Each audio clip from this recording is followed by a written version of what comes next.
할렐루야. 주 안에서 반드시 잘 될 것입니다. 우리 서로 앞뒤 보면서 주 안에서 반드시 잘 될 것입니다.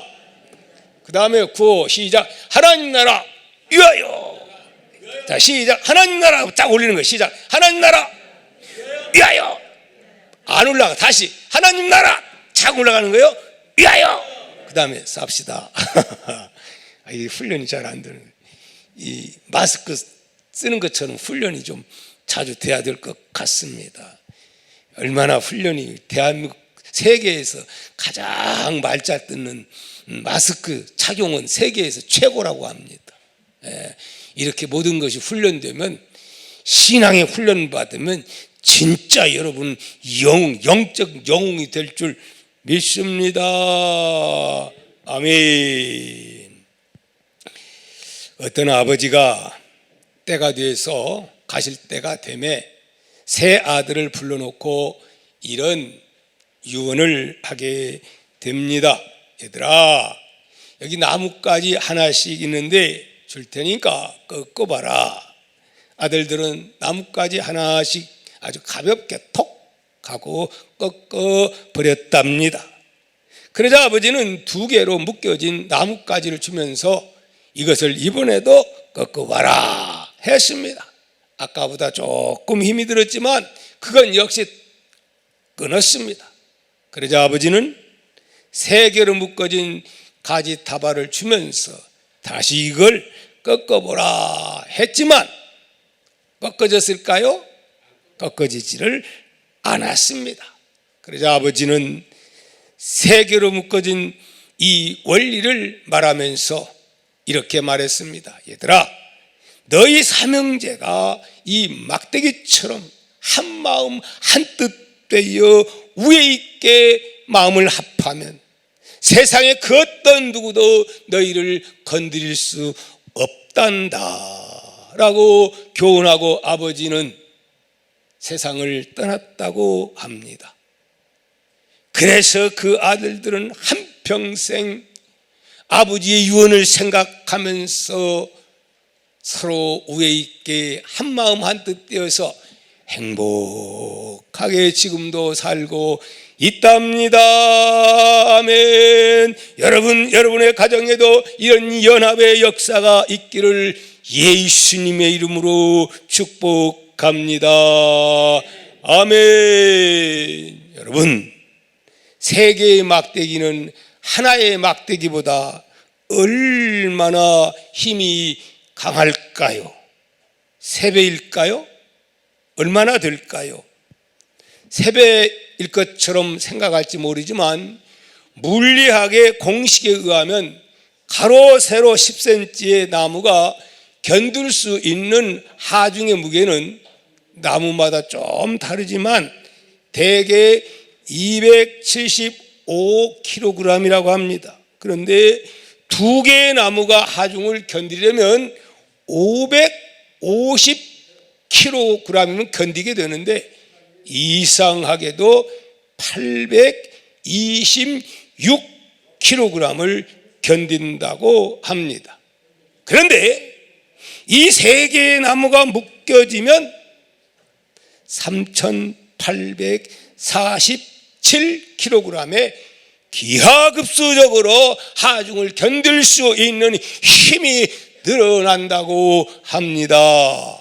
여러분, 이러한 특이한 현상을 가리켜서 뭐라고 말씀하는지 알지요? 시너지 효과라 그렇게 말을 하고 있습니다.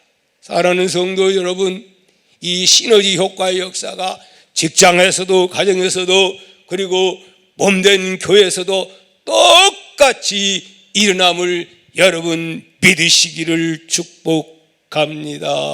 아멘. 자, 오늘의 본문 말씀 살펴보면 오늘의 본문은 로마서 결론에 해당되는 그러한 말씀입니다. 오늘 본문 16장에 많은 인물들이 등장합니다. 저들이 있었기에 제가 목사가 되었고, 저들이 있었기에 오늘날의 세계 복음화가 이루어져서 대한민국도 이와 같이 복받는 나라가 된 줄 믿습니다. 그들의 씨뿌림 바로 30여 명이 등장합니다. 왜 이렇게 많은 사람들을 등장시킬까요?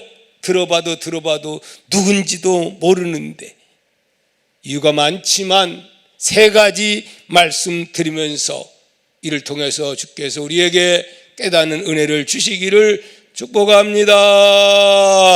첫째, 하나님의 일은 혼자서 할 수 있다, 할 수 없다는 것을 말씀해 주고 있습니다. 사도 바울은 위대한 사도요, 한 세기에 나오기 어려운 복음의 슈퍼스타라고 말들을 합니다. 하지만 그가 그런 큰 일을 할 수 있었던 것은 자기 능력, 자기 힘 이것이 아니라 배후에는 하나님께서 역사하셨기 때문이요, 또한 하나님은 그를 홀로 두지 아니하시고 그와 함께 일할 많은 여러분 같은 사람들을 하나님이 불러주시고 붙여주어서 그들과 함께 시너지의 효과를 통해서 위대한 일을 그가 해냈다 하는 말씀입니다. 이 말씀은 바로 이를 고백하고 있는 말씀인 줄 믿습니다. 미국의 유명한 붕사 알지요? 빌리그레암 목사님께서는 그를 위해서 후원하는 빌리그레암 목사의 사역위원회가 세계적인 엄청난 일을 해 나갔지요. 그런데 그분은 그들을 향해서 자주 이런 말을 했다고 합니다. 무슨 말을? 여러분들은 내 이름으로 불러지는 이 단체에서 함께 일하지만 누가 더 큰 상을 받을지는 하나님만 아십니다. 자주 그런 말을 했다고 합니다. 무슨 말입니까? 장차 누가 더 큰 상을, 내 이름으로 빌리그레암 이렇게 이름이 지어졌지만 제가 큰 상 받는다고 보장 못합니다.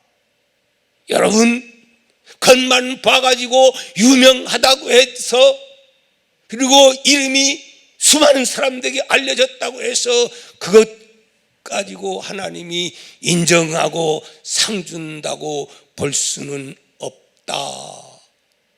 비록 남들은 알아주지 않지만은 여기에는 무명의 많은 사람들, 그 가운데 상상 못할, 아니 저런 사람이 저런 상을 받을 수가 있어?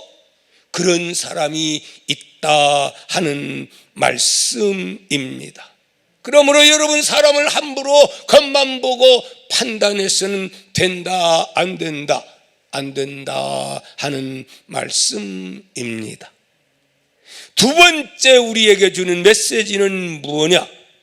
바로 이렇게 많은 사람들을 기록한 이유는 하나님은 우리의 수고를 절대로 잊지 않는다고 우리에게 말씀해주고 있습니다. 믿습니까? 내가 한 일도 시간 지나면 우리는 잊어버리지요. 그 건망짐이 심하지요. 그런데 남이 한 일을 우리가 어떻게 기억을 다 하겠습니까? 기억 못하지요. 그런데 누구는, 하나님은 절대로 있는 분이 아니라 요한계시록 보니까 다 지금도 기록하고 있음을 여러분 아시기를 바랍니다. 아무개 누구 주일날 몇 시에 어디서 제주도에서 뭐 했지 다 기록해놓고 비디오로 찰칵 다 찍어놓고 있음을 여러분 아시기를 바랍니다. 더 중요한 것은 하나님은 사람을 차별하지 않는다는 말씀입니다. 오늘 본문에 나오는 많은 사람들 중에 3분의 1이 여자들입니다. 3분의 1이. 우리 교회는 3분의 1보다는 반대지요. 하나님의 역사는 여자분들은 수동적이 아님을 우리에게 교훈을 해줍니다. 이 이름 중에는 별별스러운 이름이 많습니다. 어떤 이름은 노예의 이름도 있습니다. 성경에 보니까 오늘 본문에 암블리와 우르바노라는 사람은 바로 노예입니다. 그 이름 자체가 노예의 이름입니다. 그런가 하면은 또 이런 분도 나옵니다. 나기스 아리스토플레라는 사람이 나오는데 이 사람은 황제의 가까운 인척이고 형제가 되기도 합니다. 그런가 하면 여기에는 이방인도 있고 유대인도 있고 바울의 친척도 있습니다. 아주 골고루 많은 사람들이 나옵니다. 이들을 보면 우리는 아무런 감이 없지만 그 당시에 로마 사람들이 보게 된다면 참으로 충격적으로 받아들일 수밖에 없다는 말입니다. 이 사람들은 결코 세상의 기준으로 하나가 될 수 없는 사람들이기 때문에 어쩌면 저런 사람들이 저럴 수가 있느냐고 감탄하지 아니할 수 없다 하는 말입니다. 그럼에도 그들이 예수 그리스도의 십자가 아래서 하나의 공동체로 구성원이 됐다 하는 말씀입니다. 놀라운 일이 아닐 수 없습니다. 성도 여러분, 황제의 친척이라 할지라도 교회에 와서는 노예들과 만나고 형제님, 자매님 교제를 했고요. 또 때로는 종에게, 누구에게? 종에게 성경 말씀을 선생님 하면서 배우기도 했다고 하는 말씀입니다. 그리고 그 속에서 그리스도의 사랑으로 하나가 되었다 하는 말씀입니다. 교회가 무엇이뇨? 이런 것이 하나님 나라요 교회인 줄 믿습니다. 우리 동아교회는 이런 하나님 나라를 닮아가는 교회, 그러려면 이런 분들이 많아야 될 줄 믿습니다. 교회가 차별이 있으면 안 됩니다. 빈부의 차이, 학력의 있고 없음의 차이, 지역의 차이, 이런 것은 초토화 되어버려야 할 줄 압니다. 아멘입니까? 요즘 사회학자들이 분석하고 있는데 갈수록 교회가 동질 그룹으로 묶이고 있다고 걱정을 합니다. 교회가 세상을 닮아간다는 것입니다. 성도 여러분, 세상은 점점 더 자기끼리 뭉치고 굳게 뭉칩니다. 내 편이면 그저 무슨 죄를 졌든 간에 그저 감싸지요. 정치 않은 꼬라지 보면 정말 울분이 막 터질 때가 있어서 혈압 터질까 봐서 그만 좀 자제를 하려고 생각합니다. 요즘 꼬라지를 보면 열받습니다. 지금. 네. 그래도 너무 열받지 말고 이것조차도 나중에 보면 하나님이 합력하여 선을 이루어갈 것도 믿기에 열받으려다가도 또 열을 이렇게 식힙니다. 여러분, 교회는 다 어우러져서 하나가 되어야 됩니다. 지역성을 타파하고 이념도 타파하고 오직 교회 안에는 오직 예수, 오직 하나님 나라 건설하는 것이 목적이 되어야 합니다. 아멘입니까? 이 계층의 사람들이 차별 없이 주 안에서 형제가 되고 자매가 되어 사랑으로 하나가 되어야 될 줄 믿습니다. 그럴 때 시너지의 놀라운 기적들이 교회에서, 가정에서, 사업장에서 일어나는 것입니다. 그러므로 우리는 어떻게 살아야 돼요? 용서하고 이해하고 품어주고 차별 않고 사랑으로 하나가 되어야 됩니다. 아멘. 우리는 사랑의 띠로 하나가 되었습니다. 하나님을 사랑하고 예수님의 사랑을 널리 전하세. 모두 찬양하며 주의 사랑을 전하세. 모두 함께 예수님의 사랑을 세상에 널리 알리세. 우리는 사랑의 띠로 하나가 되었습니다. 하나님을 사랑하고 예수님의 사랑을 널리 알리세. 아멘. 하나가 되어야 이렇게 예수님의 사랑을 알릴 수가 있지. 맨날 지지고 볶고 끼리끼리 하고 이러면 그 사랑 전하지 못합니다. 우리 모두가 예수님의 사랑으로 모든 걸 다 초토화시켜버릴, 오직 이 사랑으로 하나 만들어 갑시다. 아멘. 세 번째, 각자 은사에 따라 봉사해야 한다고 우리에게 메시지를 주고 있습니다. 여기 나온 사람들이 다 하나님 앞에서 일했지만 같은 일을, 같은 은사를 받은 자들은 아닙니다. 우리는 받은 은사에 따라 자기만이 할 수 있는 일을 해야 됩니다. 하나님이 태어날 때에 나에게 주신 은사가 있는데 그 은사가 무엇인가를 알고 그 은사를 땅속에 파묻으면 녹으니까 파묻지 말고 캐내요.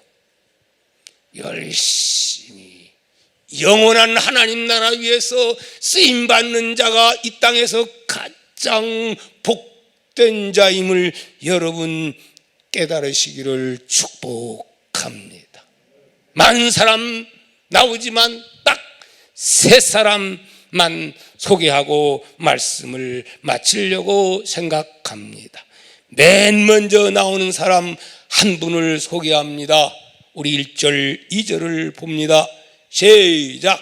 내가 갱그레아 교회의 일꾼으로 있는 우리 자매 베베를 너희에게 추천하노니 너희는 주 안에서 성도들의 합당한 예절로 그를 어떻게 하고 영접하고 무엇이든지 그에게 소용되는 바를 도와줄지니 이는 그가 여러 사람과 나의 보호자가 되었음이라. 이거 다 하나님 나라 행위책에 다 이보다 더 상세하게 기록된다는 사실을 여러분 기억하시기를 바랍니다. 누구에 대한 기록입니까? 베베라고 하는 여자 집사님이 나옵니다. 갱그레아 출신, 갱그레아 교회 출신, 고린도 옆에 있는 도시입니다. 바로 뭔 일 했다고 합니까? 사도 바울이 로마서를 어디서 썼느냐 하면 고린도에서 썼습니다. 이 쓴 편지를 로마 교회에 보내야 될 터인데 누구를 믿고 신뢰하고 보낼까 하고 찾고 궁리하다가 갱그레아 교회의 여집사님 베베를, 남자도 아닌 신뢰할 만한 베베를 선택했다 하는 말씀입니다. 여러분, 이 로마서를 전달하는 일은 결코 쉬운 일이 아닙니다. 고린도에서부터 로마까지 먼 길을 여행하려고 하면은 도둑이 나타날 수도 있고 지금은 비행기 타고 날아가면 되지만은 옛날에는 험난했습니다. 긴 여행 여인이 혼자 한다는 것 생명되고는 모험이었습니다. 그리고 편지를 잃어버리거나 훼손되면 절대 절대로 안 되지요. 복사본도 없는 겁니다. 그리고 전해주고 달랑 오는 게 아닙니다. 이걸 전해주고 이 편지를 보낸 사람들의 목적과 의도를 잘 설명하고, 그리고 바울과 로마 교회를 연결해주는 통로 역할을 잘 해야지, 입 잘못 놀리면 그냥 박살나게 되기 때문에 그렇습니다. 아무나도 이 부탁을 할 수가 없습니다. 그래서 바로 많은 사람 가운데 이 로마서를 베베 여집사님에게 부탁했고, 사명 잘 감당했을까요? 못했을까요? 정말 멋지게 사명을 잘 감당한 분이 바로 이 베베 집사님이라 이 말입니다. 그뿐만이 아니라 2절에서는 또 이분에 대해서 이렇게 말합니다. 읽어볼까요? 시작.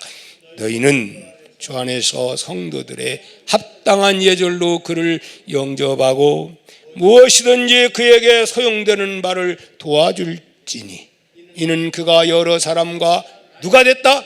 나의 보호자가 되었다. 그렇게 말합니다. 아마 물질로도 풍부한 그러한 가정이었던 것 같습니다. 이 베베 집사님은 바울과 그 옆에 있는 많은 사람들에게 스폰서가 되었다 하는 말입니다.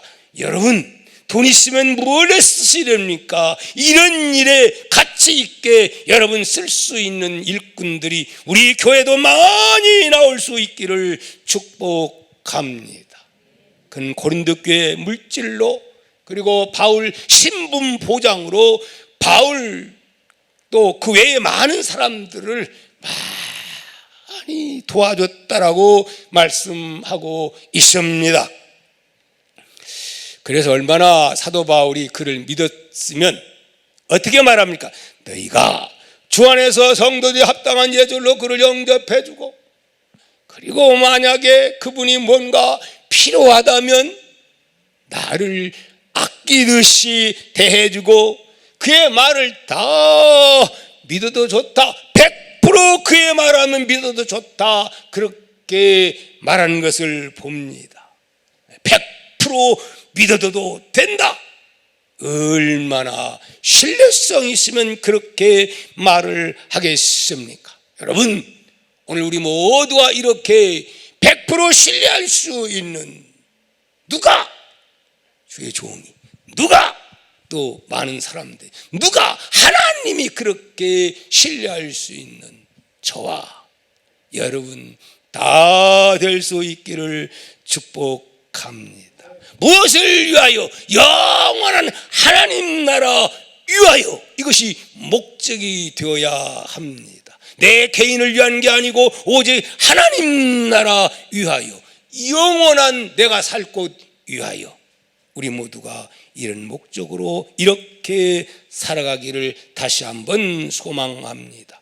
두 번째, 3절 4절에 새로운 인물이 나옵니다. 누굴까요? 바로 여기 보니까 두 번째는 브루스길라와 아굴라가 나옵니다. 브루스길라는 여자분이고 또 아굴라가 남편입니다. 아마 이 여자분이 더 열정이 있어가지고 남편도 막 끌어오고 그런 것 같습니다.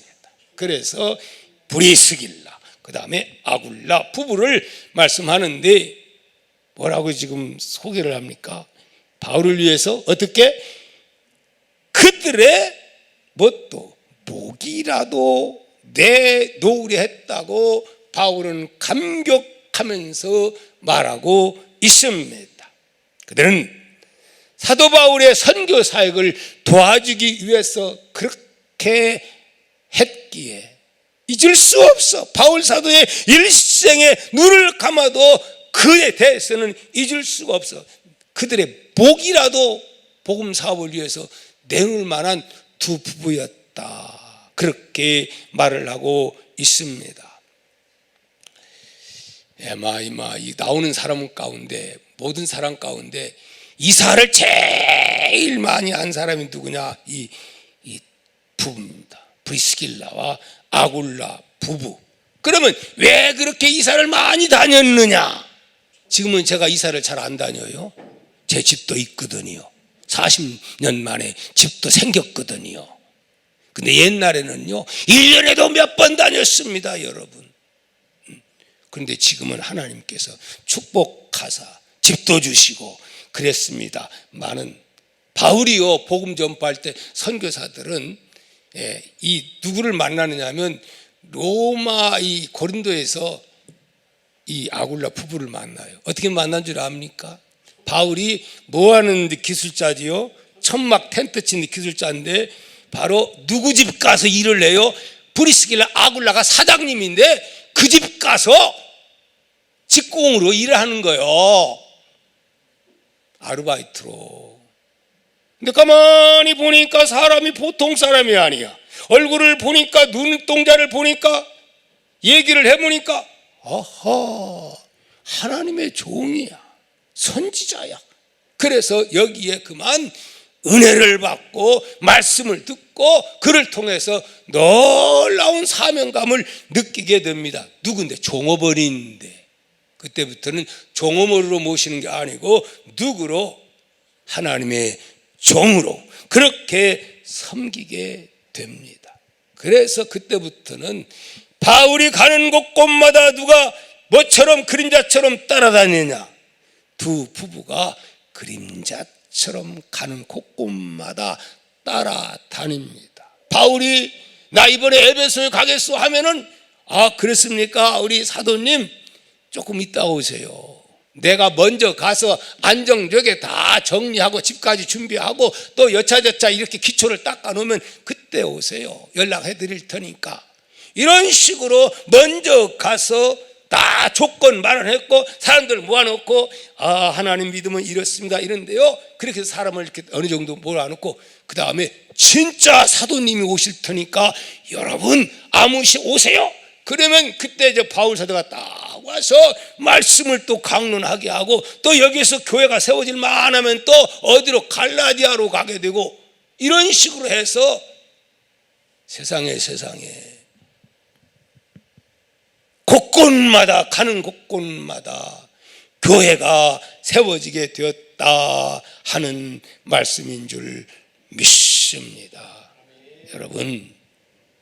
여러분들은 이사하는 목적이 무엇입니까? 목적. 자식 학군 위해서 이사들 많이 하죠.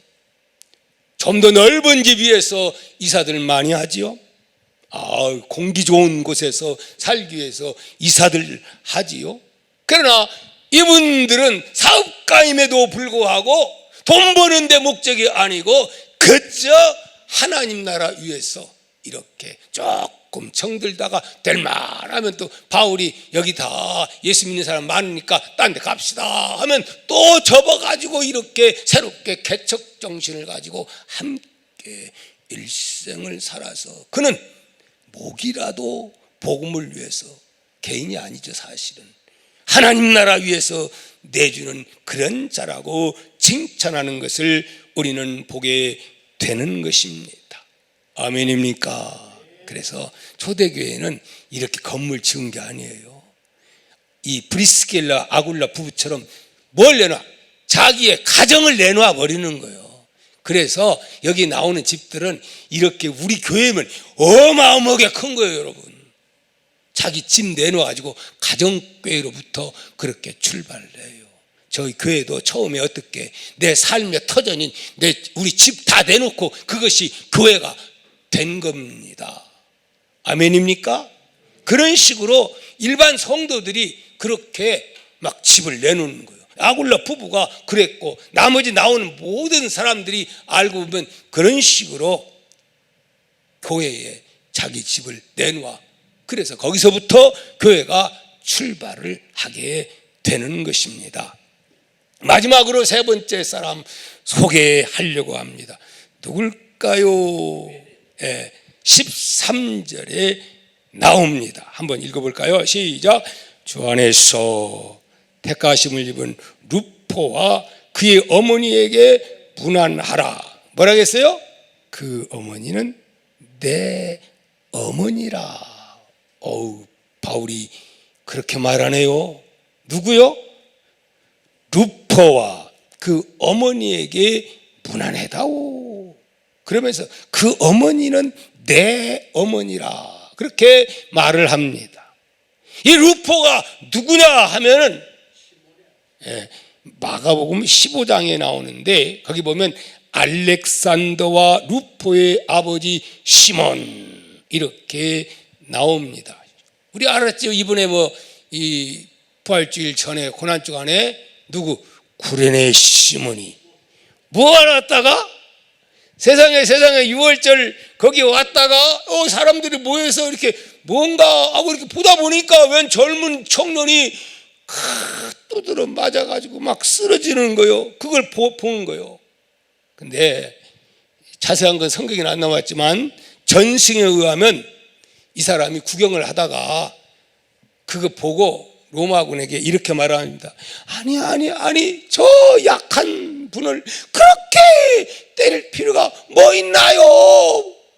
이렇게 하니까 이색 이렇게 하다가 그러면 네가 쳐 그러는 바람에 얼떨떨결에 세상 말로 뭐 없이 재수 없지. 세상 말로는 그렇지.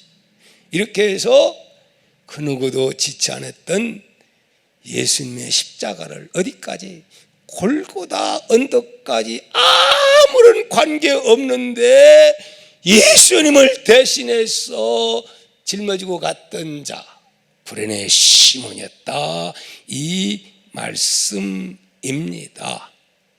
그가 백부장처럼 십자가를 지고 하면서도 예수님을 유심히 봤겠어요? 안 봤겠어요?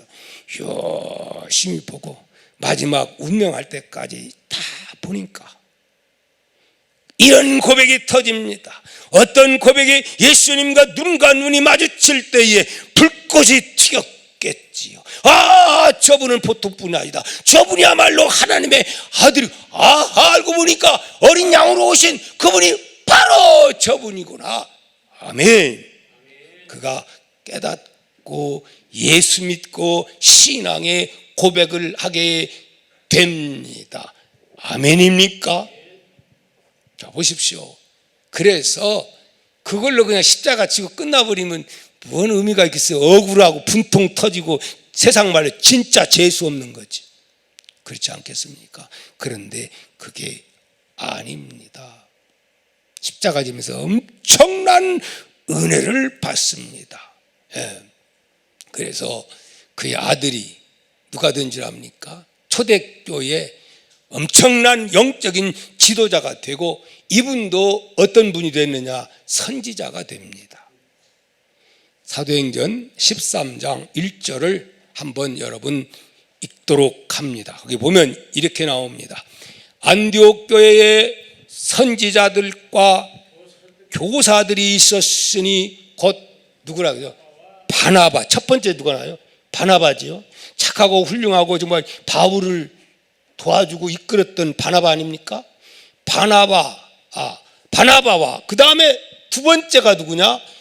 니게르라 하는 시몬. 바로 이 시몬이, 니게르는 별명이고 시몬이 누구냐? 구레네 시몬입니다. 쭉 나가서 5명이 나오는데 헤롯의 젖동생 여기는 헤롯가의 이 사람이 왕족이요. 그 마나인과 근데 끝에 사울이라 그러는 거예요. 그 이거 보면은 벌써 이 시몬은 어느 교회 세계 전초기지 선교 전초기지에 거기서 벌써 선교사가 되어가지고 막강한 영향력을 미치는 그런 역할을 지금 구레네 시몬이 하고 있었어. 바울은 그때 늦게 이제 청년이 돼서 이제 11장 보면은 가서 바나바가 찾아가지고 야 우리 함께 일하자 해가지고 바로 이 교회로 데리고 옵니다. 그러니까 서열로 따지면 젊고 제일 뒤지요. 그런데 왜 여기에서 내 어머니라고 했느냐? 이곳에 있을 때에 젊고 장래가 촉망되지만 쉴 수 있었을까요? 없었을까요? 쉴 수도 있었을 것이고, 그리고 또 때로는 처음 온 사람이라 교육자, 쉽게 말하면 신학생도 아니잖아요. 지금 예수 만나고 은혜만 받아가지고 펄펄 뛰지. 사실은요, 물론 3년 동안 이제 기도로 이렇게 훈련을 받긴 받았어요. 그래서 이제 막 왔어요. 막 왔어. 그러니 복음 전파할 때 얼마나 어려움이 많아요. 외롭고 쓸쓸하고 고독하고 그럴 때에 거기에 누가 있었느냐? 누가 있었을까요? 구레네 시몬의 마나님. 그런데 이름은 없어. 그래서 아들들 이름만 나오지 않아요. 알렉산더와 루포의 어머니. 그 어머니가 내 어머니라 그랬어요. 그 어머니처럼 그렇게 대해주었기 때문에 그런 것이 아닐까요? 여러분, 어머니의 특징이 뭡니까? 제가 볼 때는 이 세상에서 어머니처럼 자식을 위해 기도하는 사람 없습니다. 자식의 문제를 자식보다 더 안타까운 마음으로 기도하는 자가 바로 어머니지요. 그리고 어머니는 언제나 누구 편입니까? 자식 편입니다. 아이고, 우리 집에서도요 마찬가지예요. 우리 집 사모 역시 아들 나오고 뭐 문제 하면은 가만히 보면 내 편 들 때는 없어. 전부 아들 편이야.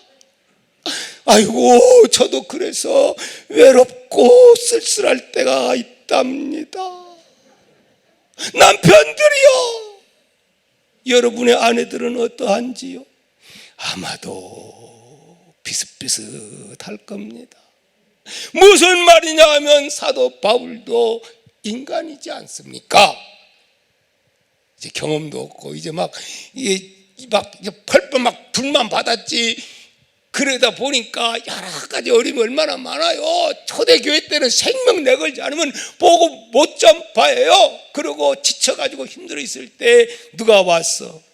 이 여인이 와서 그를 위로해 줍니다. 뭐라고 위로해 줬을까요? 찾아왔어. 바울 선생님, 힘드시죠? 그러나 힘내셔야 합니다. 지금 어렵고 힘이 들더라도 나중에는 영광이 될 것입니다. 아멘입니까? 그러니 힘내셔야 합니다. 제 남편 좀 생각해 보세요. 십자가를 질 때 얼마나 불편하고 힘들었겠습니까? 그러나 그 양반이 나중에 이 사실을 알고 얼마나 영광스럽게 여긴 줄 압니까? 우리한테 와가지고 십자가 지은 것이 그렇게 행복하다고 우리에게 말했고, 우리 아들들도 그것 보고 은혜 받아가지고 지금 복음 전파하는 위대한 하나님의 사람이 되지 않았습니까? 그러니 참으세요. 그러니까 바울이 듣고, 아, 그랬군요. 힘이 됩니다. 저를 위해서 기도해 주세요. 아멘. 이 여인은 바울 사도를 자기 아들처럼 그렇게 대했고, 또 바울 사도를 위해서 싹수가 있거든요. 그래서 뒤에서 후원자가 되었다 하는 말입니다. 아멘입니까? 여러분, 교회에는 이런 어머니가 많아야 됩니다. 힘들고 어려워서 부탁하면 마다하지 아니하고 위로해주고 내 문제처럼 뜨겁게 기도해주는 그런 분이 많은 교회. 여러분, 권사라고 하는 직분이 어떤 직분인 줄 압니까? 기도로 위로하는 자, 그런 뜻이 있습니다. 여러분, 우리 동학교회도 이런 분들이, 기도의 용사들이 위로해주고 격려해주고 그렇게 편되어주는 그러나 다른 편이 아니라 하나님 편에 서서 이렇게 힘이 되어주는 그런 분들이 많아지기를 다시 한번 축복합니다. 마지막으로 결론입니다. 16절 한번 읽습니다. 시작. 너희가 거룩하게 입맞춤으로 서로 문안하라. 그리스도의 모든 교회가 다 너희에게 문안하느니라. 아멘. 문안하라. 계속 반복하고 있습니다.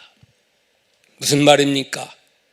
하나님을 바라보며 서로 교제하고 우리 성도는 외롭게 살면 안 된다는 거예요. 서로 교제하면서 밀어주고 끌어주고 그렇게 살아야 된다는 겁니다. 이것이 교회의 생활이라 그 말씀입니다. 어떤 분이 저한테 보낸 책에 보니까 이런 멋진 글이 있더군요. 인생이란 믿음의 길동무와 떠나는 여정의 순례길이다. 멋있죠? 예, 인생이란 믿음의 길동무와 떠나는 여정의 순례길이다. 여러분 무슨 말입니까?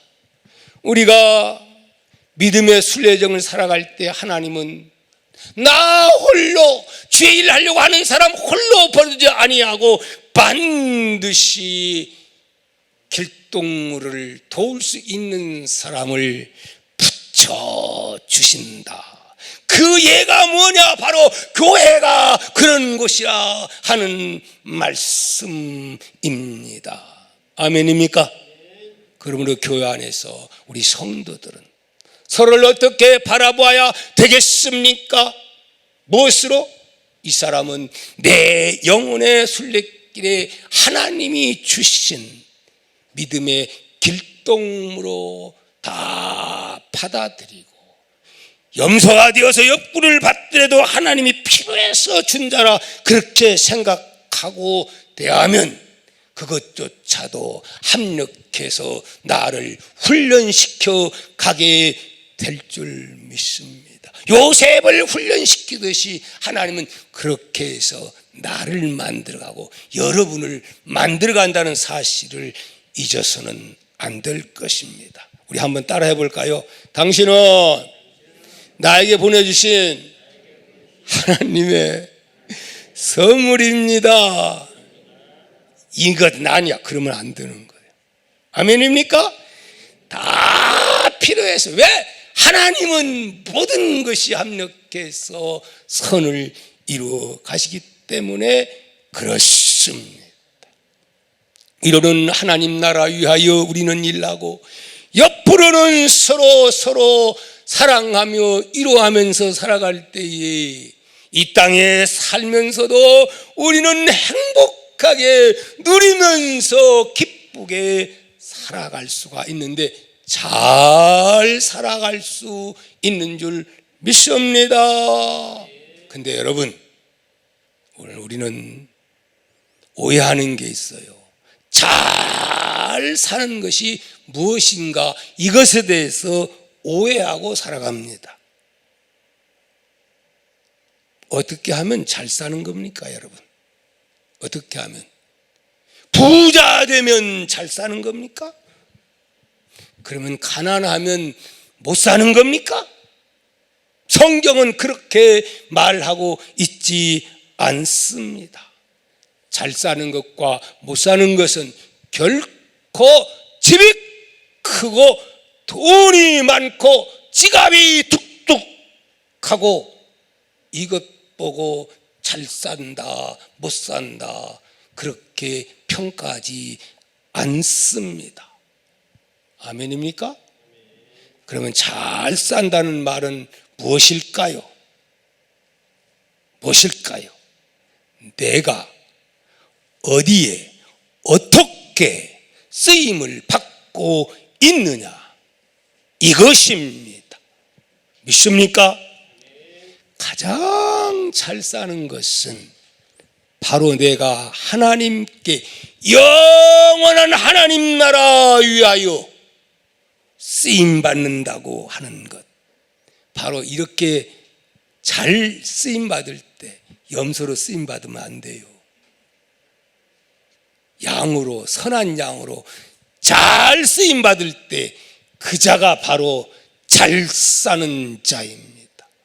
여러분, 우리의 인생 다 끝나고 나면 하나님은 반드시 평가할 날이 오게 될 줄 믿습니다. 오늘 본문에 나오는 수십 명의 사람들, 바로 하나님이 그렇게 평가하듯이 저를 평가할 것입니다. 장로님들을 평가할 겁니다. 권사님들을 평가할 겁니다. 주의 종들을 평가하게 될 것입니다. 우리는 어떤 평가를 받게 될까요? 베베처럼 평가할지, 브리스길라와 아굴라처럼 평가할지, 혹은 루포와 그 어머니처럼 평가를 할지, 아니면 그 다음은 얘기를 안 하겠습니다. 그러므로 지금부터라도 늦지 않았습니다. 나에게 주신 재능의 탤런트 파묻어두지 말고, 썩히지 말고 캐내요. 외롭게 혼자가 아니라 우리 함께 영원한 하나님 나라 위하여 하나님께 쓰임받는 하나님의 자녀들, 저도 되고 권사님들 되고 장로님도 되고 모든 목자들도 되고 교사들도 되고 우리의 모든 동아의 가족들이 되어서 하나님께 영광 돌리며 이 땅에 살면서도 보람되고 행복하게 살다가 주님으로 부를 때에 아멘 할렐루야 하며 갈 수 있는 우리 모두가 될 수 있기를 축복하며, 우리 다 함께 찬송가 620장 우리 일어나서 부르도록 합니다.